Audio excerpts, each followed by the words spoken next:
الحمد للہ وحدہ والصلاة والسلام علی من لا نبی بعدہ اما بعد فاعوذ باللہ من الشیطان الرجیم بسم اللہ الرحمن الرحیم واما بنعمت ربک فحدث صدق اللہ العظیم وبلغنا رسولہ النبی الامی الکریم ونحن على ذلك لمن الشاهدين والشاكرين والحمد لله رب العالمين اللهم صل على محمد وعلى آل محمد كما صليت على إبراهيم وعلى آل إبراهيم إنك حميد مجيد اللهم بارك على محمد وعلى آل محمد كما باركت على إبراهيم وعلى آل إبراهيم إنك حميد مجيد معزز دوستو، آج 22 فروری 2021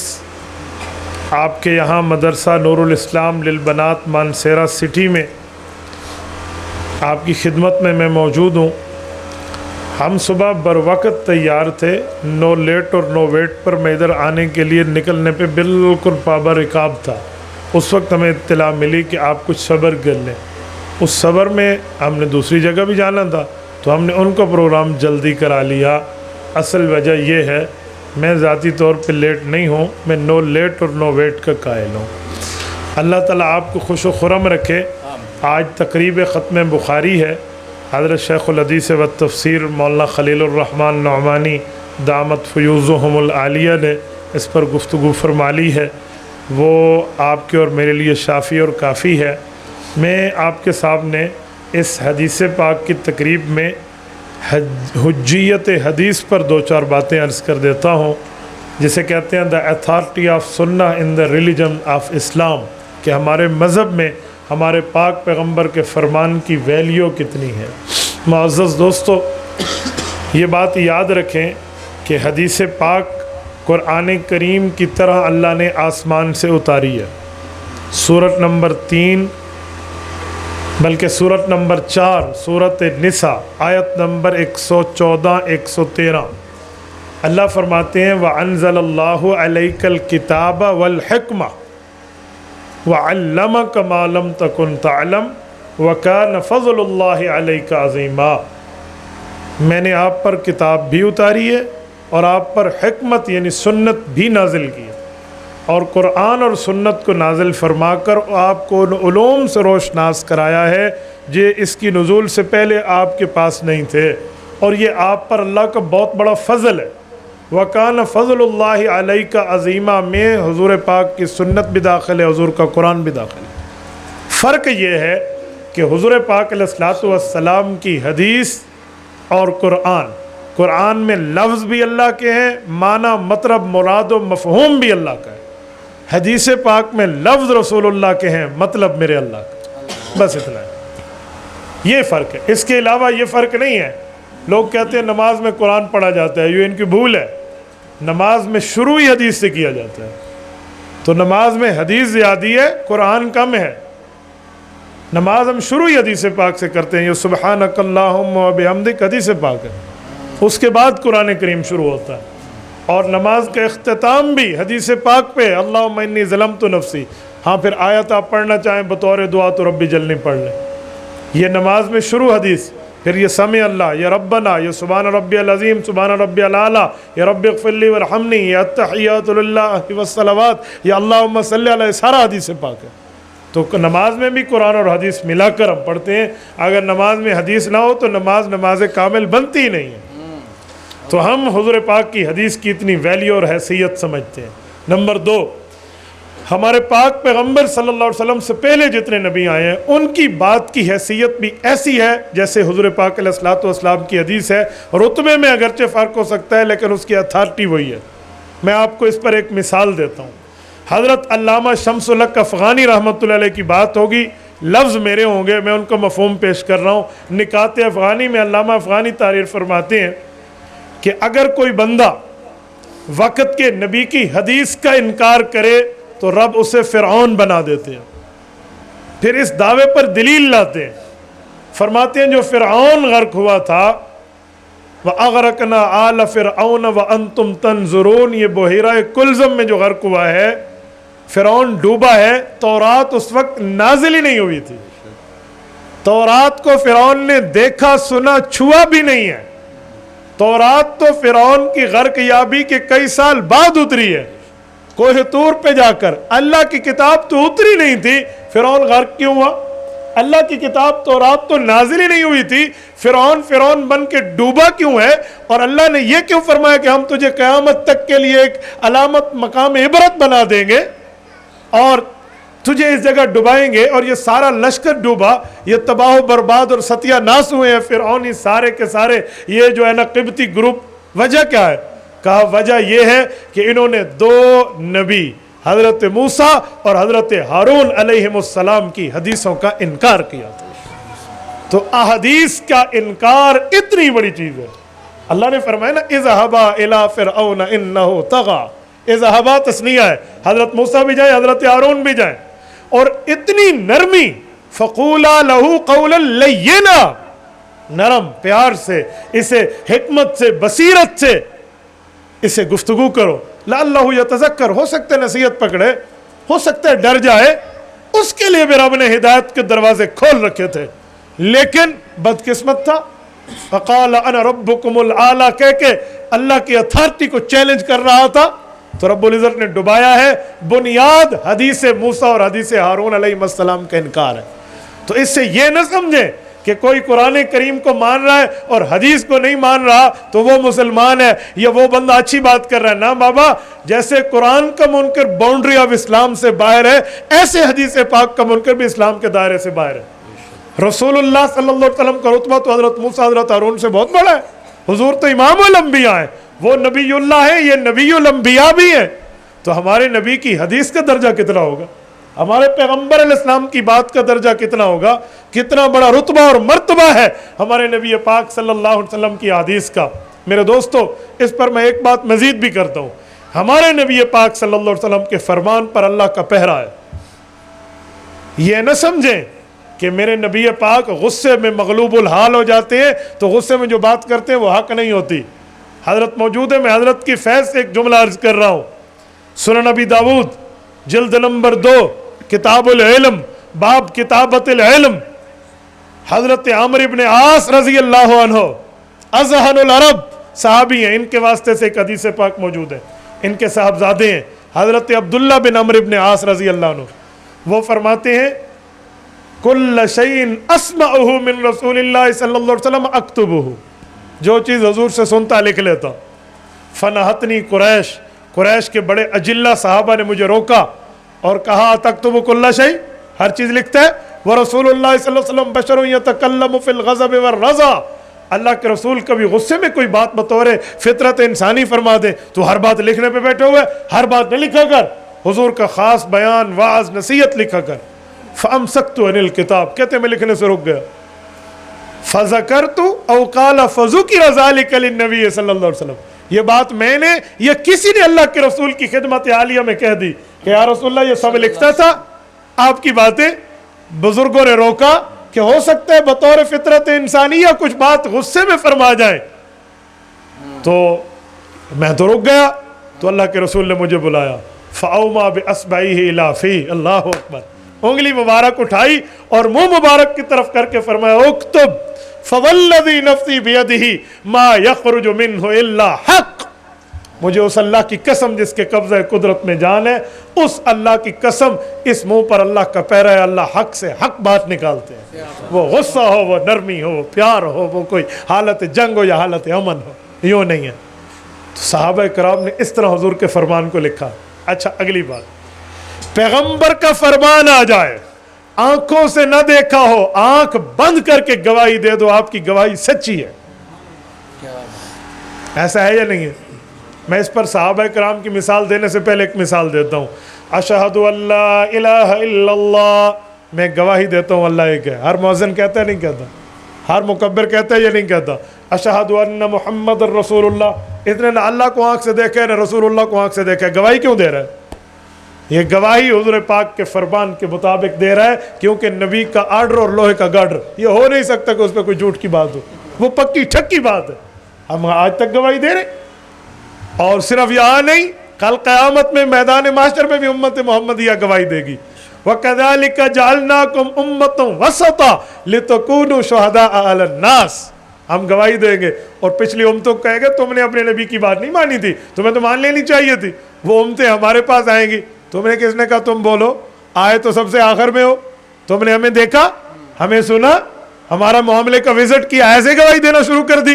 سورۃ نحل آیت نمبر 190, رب کائنات فرماتے ہیں وَجِئْنَا بِكَ شَهِيدًا عَلَىٰ هَٰؤُلَاءِ. پھر رسول اللہ آئیں گے اور حضور فرمائیں گے میری امت سچ گواہی دے رہی ہے, میرے کہنے کی بنیاد پہ دے رہی ہے. میرے کہنے کی بنیاد پہ دینا ایسے جیسے نے اپنے آنکھوں سے دیکھا ہو. تو ہو گیا. اور ایک بات مزید, مصنف عبد الرزاق میں امام عبد الرزاق الصنعائی رحمہ اللہ حضرت امام اعظم ابو حنیفہ کے شاگرد ہیں. یہ مصنف عبد الرزاق میں کتاب القضاء کے تحت, کتاب القضاء کے تحت ایک روایت لائے ہیں. صحابی رسول ہیں حضرت خزیمہ بنت ثابت الانصاری رضی اللہ عنہ. اللہ کے رسول تشریف فرما ہے, ایک یہودی سے قرضہ لیا ہوا تھا. ان الیہودی یتقاضی الی النبی صلی اللہ علیہ وسلم. وہ یہودی آیا, رسول اللہ صلی اللہ علیہ وسلم تنہا بیٹھے تھے, آ کر کہنے لگا آپ نے مجھ سے قرضہ لیا تھا. حالانکہ حضور علیہ الصلوۃ والسلام اسے دے چکے تھے. تو حضور نے فرمایا لیا تھا, تو کہا جی دے دیں. کہا قد قضیتک, میں تو دے چکا ہوں. اس یہودی نے جھوٹ کیوں بولا, دوبارہ لینے کیوں آیا؟ اس نے اپنے دوستوں سے مشورہ کیا کہ یار قرضہ تو میں نے لے لیا. تو لوگوں نے کہا کوئی گواہ تھا؟ انہوں نے کہا گواہ نہیں تھا. انہوں نے کہا مسلمان جھوٹی گواہی نہیں دیتے, جا دوبارہ لے آ. جب کہنا نا وہ کہیں گے میں نے دیا ہے, تو آپ کہنا گواہی دے دو, کوئی بینہ پیش کر دو, کوئی ثبوت دے دو, تو گواہی ہوگی نہیں. اور مسلمانوں کا نبی جھوٹ نہیں بولتا, تجھے ڈبل قرضہ واپس مل جائے گا. وہ اس مال کے لالچ میں آیا, لیکن کمال ہے کہ انہوں نے بھی حضور کی دیانت کو اپنے لفظوں سے مانا. جب آیا نا تو حضور نے فرمایا قد قضیتک, میں تو دے چکا. اس نے کیا کہا؟ انہوں نے کہا بینہ دے, گواہی دے, ثبوت دے, ایویڈنس دے. تو اللہ کے رسول صلی اللہ علیہ وسلم کے تو فرمان ہے کہ شہادت الزور, جو جھوٹی گواہی ہے وہ جہنم لے جاتی ہے. اب کوئی موجود تو نہیں تھا اس وقت. اچانک حضرت خزیمہ آئے اور حضرت خزیمہ نے اللہ کے رسول کا جملہ سن لیا کہ میں دے چکا ہوں. تو حضرت خزیمہ نے کہا اے ظالم, دوسری بار قرضہ لینے آئے؟ تو اس نے کہا تو تھا. اس نے کہا میں گواہی دیتا ہوں حضور نے قرضہ دیا. اشہد, پوری ترتیب دی نا, ان رسول اللہ صلی اللہ علیہ وسلم قد قضاک. تو جب گواہی آئی نا, تیرے پاس کیا ثبوت ہے, تو کیوں کہتے ہے, تو ڈبل لیتے جاتے ہم تیری قوم. اس طرح اسے دبایا نا, وہ بھاگ گئے. چلو وہ تو گیا, جان چھوٹ گئی. آپ علیہ السلام نے حضرت خزیمہ سے پوچھا خزیمہ یہ کیا بات ہے, تو نہیں تھا اس وقت؟ کہ میں نہیں تھا. کہ پھر گواہی کیوں دی؟ کہ یا رسول اللہ آپ نے فرمایا اللہ ہے, نہ ہم نے اللہ کی بات اپنے کان سے سنی, نہ اللہ کو اپنی آنکھ سے ابھی دیکھا. ہم نے گواہی دے دی اشہد اللہ الہ الا اللہ. آپ نے فرمایا آپ اللہ کے رسول ہیں. ہم نے تو نبوت ملتے آپ کو نہیں دیکھا کہ اعطاء نبوت کا منظر کیا تھا. ہم نے آپ کے فرمان پہ گواہی دے دی. آپ فرماتے ہیں جبرائیل آرشتہ فرش آپ کے پاس آتا ہے, دن میں کئی بار آ کر آپ کو خبریں آسمان کی دے جاتا ہے. آپ کے اوپر انبائے غیب, ایحائے غیب, اور آپ کے اوپر جو ہے نا کیا کہتے ہیں اظہار غیب, اطلاع غیب آتے ہیں. یہ ساری چیز آپ کے پاس آ رہی ہیں. بن دیکھے جنت اور جہنم آپ نے ہمیں بتا دی, آپ نے دیکھا, ہم نے بن دیکھے گواہیاں دے دی. تو اتنی گواہیاں سچی ہیں, تو جب آپ ہی فرما رہے ہیں گواہی دے دی ہے, تو اب دیکھنے کی کیا ضرورت ہے, میں نے بھی گواہی دے دی ہے.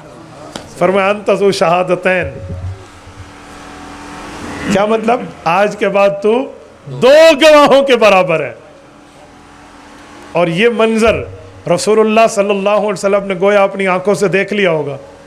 اتقوا فراست المؤمن فإنه ينظر بنور اللہ. عام مومن کی فراست سے بچنے کی بات کی ہے کہ وہ اللہ کے نور سے دیکھتے ہیں, اور رسول اللہ تو مومن اول ہے. فانا اول المسلمین. آمن الرسول بما انزل الی ربی والمؤمنون میں آمن الرسول, اس کا فائل اگر اس میں فائل نکالو تو مومن رسول اللہ ہے. تو حضور علیہ السلام تو سب سے بڑے مومن ہیں. حضور پاک کی آنکھ نے ایک منظر دیکھ لیا ہوگا, تبھی فرمایا تو دو گواہوں کے برابر ہے. وہ منظر کیا تھا؟ حضرت ابوبکر صدیق رضی اللہ عنہ کے دور میں یمامہ کی جنگ ہوئی. 1200 صحابہ کرام شہید ہوئے ختم نبوت کے عقیدے کا پہرا دیتے ہوئے. ان میں 700 قرآن کے قراء تھے. صحابہ کرام سر جوڑ کے بیٹھ گئے کہ اگر قراء, حفاظ, حاملین قرآن یوں جاتے رہے تو قرآن اگلی نسلوں تک جانے کے لیے اسباب کی دنیا میں ہمارے پاس کیا ہوگا؟ اللہ تو کریں گے, اسباب میں ہمارے پاس کیا ہوگا؟ لہٰذا قرآن کو بین الضفتین جمع کیا جائے, دو گتوں کے درمیان. لکھ لیا جائے, کتاب کی شکل دے دی جائے. ٹھیک ہے بھائی, چمڑوں پہ لکھا ہوا لاؤ, پتھروں پہ لکھا ہوا لاؤ, اس طرح پتوں پہ لکھا ہوا لاؤ, ایک ایک بندہ لا رہا ہے. اب جب مجمع بڑھ گیا, آیات کی کثرت ہوئی, احادیث اور آیات کی کثرت ہوئی, تو صحابہ کرام نے آپس میں بیٹھ کے ایک بات کے اوپر اتفاق کیا کہ کون سی آیت منسوخ ہے, کون سی ناسخ ہے. اس کے لینے, اس کی قبول کرنے کے لیے, اس کو اس میں درج کرنے کے لیے کوئی گواہی کی ترتیب بھی رکھنی چاہیے. کہا جی بالکل ٹھیک ہے, کم از کم اسلام میں 2 گواہ ہیں. تو کہا جی 2 گواہیں کو شرط رکھیں. وہ بندہ کہے ایک شرط یہ ہو کہ سب کو یاد ہے آخر وقت تک جو عرضہ اخیرہ ہے جس میں اللہ کے رسول صلی اللہ علیہ وسلم نے آخری بار قرآن پڑھ کے معاملہ طے فرمایا ہے, وہاں تک بھی یہ آیت پڑھی جاتی تھی اور سب کو یاد ہو. ایک شرط. نمبر 2, جب اتر رہی تھی اور اس بندے نے لکھی تھی, چاہے وہ پتھر پہ, چاہے پتے پہ, چاہے چمڑے پہ, اور حضور کے پاس تھا, تو اس کے ساتھ اپنے علاوہ ایک گواہ بھی ہونا چاہیے, کم از کم 2 گواہ. کہ جی ٹھیک ہے. شرط لگ گئی اور ترتیب قرآن پہ آیات جمع ہوتی گئیں اور جمع ہوتی گئیں اور جمع ہوتی گئیں. پورے قرآن کی 2 آیات ایک شخص لایا ہے اور اس پر ڈاٹ لگ گیا, نقطہ. وہ 2 آیات کون سی تھی؟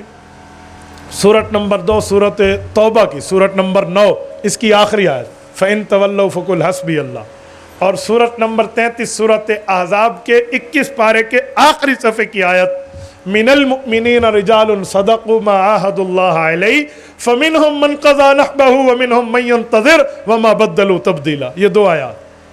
اب یہ حضرت خزیمہ لائے, سب کو یاد ہے جی, سب کو یاد ہے. عرضہ اخیرہ والی ایک شرط تو پوری ہو گئی. خزیمہ, اب حضرت زید بن ثابت انصاری لکھ رہے ہیں آپ کے علاوہ گواہ کون تھا؟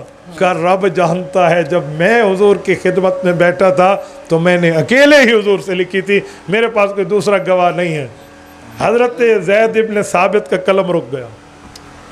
ابو بکر سے لے کر علی المرتضیٰ تک اجماع ہو چکا ہے, سب کا اتفاقی فیصلہ ہے, دوسرا گواہ نہیں ہے. تو حضرت خزیمہ نے کہا زید بن ثابت آپ نے اللہ کے رسول سے حفظ کیا ہے؟ کہ جی کیا ہے. کہ آپ کو نہیں پتا؟ کہ پتہ تو مجھے بھی ہے. کہ باقیوں کو یاد نہیں, کہ یاد تو باقیوں کو بھی ہے, لیکن شرط ٹوٹتی ہے, وہ کیا کرے, اس کا کوئی حل نکال دے, میں لکھ لیتا ہوں. اب اس کے حل کے لیے پھر بیٹھے ہیں. تو اجلہ صحابہ نے کہا یار خزیمہ کو اللہ کے رسول نے لقب کیا دیا تھا؟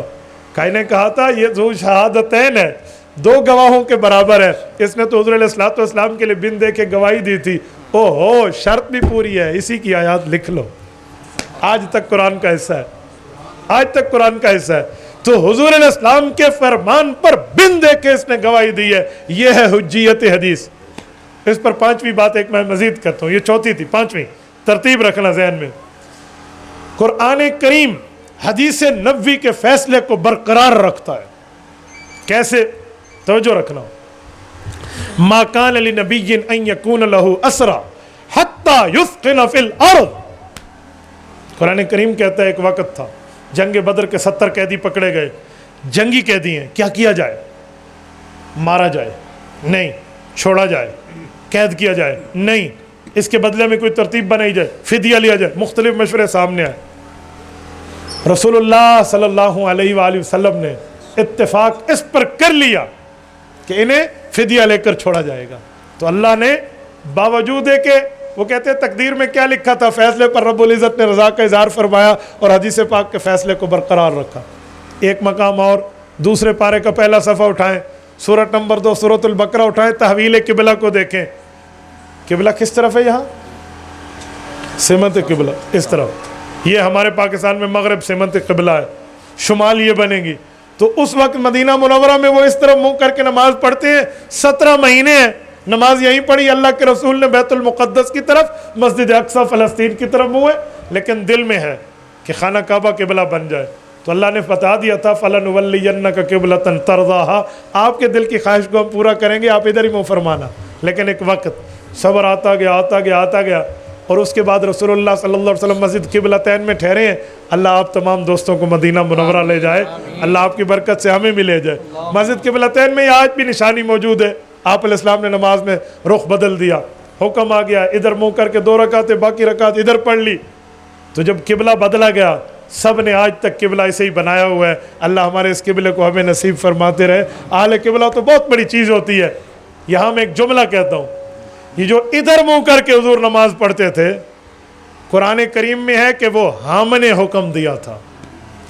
وما جعلنا القبلۃ التی کنت علیہا، ہم نے بنایا تھا، اللہ نے فرمایا، ہم نے حکم دیا۔ میں حضرت شیخ کی موجودگی میں جسارت کر رہا ہوں، پورے قرآن کریم میں یہ حکم دکھا دیں ہم آپ کے ہاتھ چوم لیں گے۔ پورے قرآن میں حکم دکھا دیں کہ اس طرف منہ کر لے۔ اللہ نے فرمایا میں نے قبلہ بنایا، اور اس طرف حکم موجود ہی نہیں ہے تو کہاں بنایا؟ وہ حدیث قدسی ہے۔ تو اس سے پتہ چلا حدیث قدسی بھی اللہ کا حکم ہے، اور اللہ نے قرآن کریم میں بطور تلاوت اسے برقرار رکھا ہے۔ یہ ہے حجیت حدیث، یہ ہے حجیت حدیث۔ میرے دوستو، مصطفیٰ کی بات تو اپنی جگہ، رب العزت تو فقہا کی بات ماننے کا حکم فرماتے ہیں۔ سورۃ نساء آیت نمبر 160، رب العزت فرماتے ہیں یا ایھا الذین آمنوا، ایمان والو، اطیعوا اللہ، خدا کی مانو، وَأَطِيعُوا الرَّسُولَ، مصطفیٰ کی مانو، وَأُولِي الْأَمْرِ مِنْكُمْ، اولو الامر کی مانے۔ اولو الامر کون ہے؟ تفسیر ابن ابو حاتم الرازی میں حضرت عبداللہ ابن عباس کے واسطے سے، حضرت جابر کے واسطے سے، حضرت امام حسن بصری کے واسطے سے رضی اللہ عنہ، امام ابن حاتم الرازی رحمہ اللہ روایت لائے ہیں، فرمایا انہم اولو الفقہ والدین، یہ فقہا مراد ہیں۔ تو خدا مصطفیٰ اور فقہا کی بات ماننے کا حکم کرتا ہے، تو فقہا تو پیغمبر کی قدموں میں ہے، تو جو نبی مصطفیٰ ہے اس کا مقام تو اس سے بڑھ کے ہے۔ تبھی فرمایا وَمَا آتَاكُمُ الرَّسُولُ فَخُذُوهُ وَمَا نَهَاكُمْ عَنْهُ فَانْتَهُوا، نبی دے دے اسے لے لو، جسے روک دے اس سے رک جاؤ۔ تو یہ ہے اتھارٹی آف سنہ، یہ ہے حجیت حدیث۔ اس سے سمجھ آتا ہے کہ پیغمبر علیہ السلام کی حدیث کی حیثیت کیا ہے۔ کیوں؟ نبی کی بات کی حیثیت ہے ہی مسلم، اس کی بات کسی سے سیکھی ہوئی ہو نا، مخلوق سے، تو تب بات غلط بنتی نا، میں مخلوق میں غلطی ہے۔ نبی تو ہوتا ہی اللہ کا شاگرد ہے، وہ تو اللہ سے پڑھتا ہے، غیر اللہ نہیں پڑھاتا اسے، غیر اللہ نہیں بتاتا۔ وَاصْنَعِ الْفُلْكَ بِأَعْيُنِنَا، امام راضی کو اٹھائیے، حضرت نوح کو فرمایا جا رہا ہے ہمارے نگرانی میں کشتی بناؤ۔ نوح علیہ السلام نے کشتی بنانا کسی کشتی بان سے سیکھا تھا؟ یہ اللہ نے سکھلایا، یہ انجینئرنگ اللہ نے دی ہے۔ وَاصْنَعِ الْفُلْكَ بِأَعْيُنِنَا، یہ بِأَعْيُنِنَا کیا ہے؟ انی انی مَعَكُمْ أَسْمَعُ وَأَرَىٰ، یہ پیغمبر کی نگرانی میں نہیں ہے، حضرت ہارون، حضرت موسیٰ علیہ السلام۔ اسی پر میں ایک بات مزید کرتا ہوں، ذرا توجہ رکھنا۔ حضرت رسول اللہ صلی اللہ علیہ وسلم نے بتایا ہے، مستدرک علی الصحیحین کی 3 جلد میں ہے، امام ابو حاتم نیشیہ پوری المتوفہ 405 ہجری رحمہ اللہ روایت لائے ہیں۔ حضور علیہ السلام نے فرمایا جب حضرت آدم علیہ السلام کی بھول کی معافی قبول ہوئی تو وجہ کیا تھی؟ حضور علیہ السلام کا نام عرش پہ لکھا ہوا دیکھا تھا، اور اللہ نے اسی واسطے سے اللہ کو ان نے دعا کی تو اللہ پاک نے مغفرت فرما دی اس بھول کی جو ان سے جنت میں ہوئی تھی۔ میں پوری حدیث نہیں سنا رہا، میں صرف ایک جملہ سناتا ہوں، حدیث کے عنوان علیحدہ ہے، میں ایک دلیل نکالنے لگا ہوں۔ حضرت آدم نے جب دعا مانگی نا اور رسول اللہ کا وسیلہ دیا، اللہم انی اسألک بحق محمد ان تغفر لی، توجہ رکھنا توجہ، تو اللہ نے پوچھا کیف عرفت محمدن ولم اخلقہ، آدم رسول اللہ کو تو ابھی میں نے دنیا میں نہیں بھیجا، پہچانتے کیسے ہو؟ حضرت آدم نے جواب دیا لما خلقتنی بیدک، جب آپ نے پیدا کیا، وَنَفَخْتَ فِيَّ مِن روحی، روح داخل ہوئی، فَرَفَعْتُ رَأْسِي، میں نے سر اٹھایا، فَرَأَيْتُ، میں نے دیکھ لیا یعنی پڑھ لیا، عَلَىٰ قَوَائِمِ الْعَرْشِ مکتوبہ، آپ کے عرش پہ لکھا ہوا تھا لا الہ الا اللہ محمد الرسول اللہ۔ مانسیرا کے دوستو ذرا سینے پہ ہاتھ رکھ کے مجھے ایک سوال کا جواب دینا، حضرت آدم نے کب پڑھا ہے؟ جب روح جسم میں آئی ہے، ابھی تو کسی استاد سے پڑھنے نہیں گئے، ابھی تو کسی اسکول میں نہیں گئے، ابھی تو کسی انسٹیٹیوٹ اور یونیورسٹی اور کالج اور ٹیوشن سینٹر کو جوائن نہیں کیا، تو کس سے پڑھا؟ تو نبی اللہ کا شاگرد ہوتا ہے۔ وَعَلَّمَ آدَمَ الْأَسْمَاءَ كُلَّهَا، یہ اللہ پڑھاتا ہے، یہ اللہ بتاتا ہے۔ تو نبی کی بات تو اللہ سے سیکھی ہوئی ہے، اللہ سے سنی ہوئی ہے، اللہ سے پڑھی ہوئی ہے، تو نبی کی بات غلط کیسے ہو سکتی ہے؟ یہ ہے حجیت حدیث۔ اور میرے دوستو، رسول اللہ صلی اللہ علیہ وآلہ وسلم کو تو اللہ نے پڑھایا ہے۔ جبرائیل امین آئے ہیں، جبرائیل کی استاد کا درجہ نہیں رکھتا، وہ استاد کا درجہ نہیں رکھتا، وہ ایک واسطہ ہے۔ پین جو ہوتا ہے، پین جو پین بندے کے پاس ہے، اس طرح بیٹھ کے بندہ تحریر لکھے بسم اللہ الرحمن الرحیم، آپ کیسے ہیں؟ خیریت سے؟ میں نے آپ کے لیے کوئی احوال پوچھنے کے لیے رابطہ کیا، وہ کہے گا یہ مفتی عبدالواحد قریشی نے لکھا ہے، حالانکہ مفتی عبدالواحد کے پین نے لکھا ہے۔ تو پین میر کتبت بالقلم با استعانت والی شرمیت کو دیکھ لے تو سمجھ آ جاتی ہے. تو کیا پتہ چلا؟ یہ واسطہ ہے. لکھنے والا کون ہے؟ جو اس کو پیچھے حرکت دے رہا ہے وہ اس کا محرک ہے. اللہ پاک نے جبرائیل کو بھیجا ہے. استاذ نبی کے اللہ ہے, جبرائیل واسطہ ہے, واسطے کے ذریعے پہنچا ہے. تو یہ 6 دلیلیں میں نے آپ کی خدمت میں صرف اور صرف حجیت حدیث پہ دی ہیں. جیسے ہماری جماعت والوں کو 6 نمبر ہیں, آپ اس کے بھی 6 نمبر لے لیں. اللہ آپ کو رم صراط مستقیم عطا فرمائے. میری ان بہنوں نے جن نے دورہ حدیث کیا ہے, اللہ پاک ان کو مبارک فرمائے. جنہوں نے پڑھایا ہے ان کا پڑھانا قبول فرمائے. جو پڑھی ہیں ان کا پڑھنا قبول کرے. جنہوں نے پڑھوایا ہے وہ معاون اور واسطہ بنے, اللہ ان کو بھی قبول فرمائے. اقول قولی ھذا واستغفر اللہ وآخر دعوانا ان الحمد للہ رب العالمین. إلهي واسع الكرم ورب البيت والحرم إليك أتيت منكسرا